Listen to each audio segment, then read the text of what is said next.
Oklahoma, I mean, honestly, there's not a ton that you're going to change your mind about pre-post media days. But the one thing that was hammered home again from everybody associated with the program was the same thing that we heard when we went there in the spring from Brent Venables himself, and that was, hey, if we fall short this year, it won't be because we didn't try. It won't be because we didn't make moves here and there. They made moves everywhere. Sometimes a head coach is best served filling the sort of CEO, hands-on-everything sort of role. I don't know that Brent Venables is that. And I think through trial and error, he sort of learned that maybe I'm not that. Maybe I'm a guy who needs to go hire Ben Arbuckle, have him bring his quarterback along with him from Washington State, and reassume play calling duties defensively. And that's exactly what he did. That's why I mention it that way.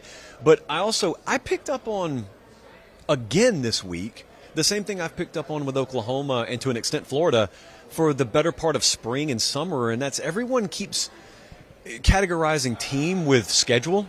And the team is the quality they are independent of the schedule. So, like, if you think Oklahoma is going to be subpar this year, they'll get swallowed by that schedule.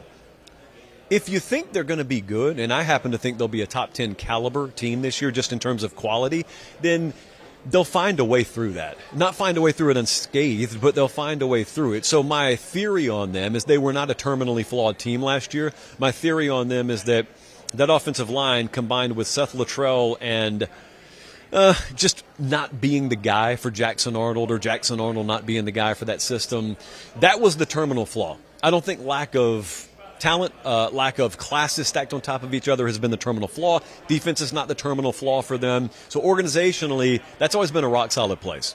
I think they got plenty good enough players this year. I think offensive line play will be significantly improved. But I also think that quarterback play calling, synergy offensively, complementary style of play, all that will be there the way it should be for them.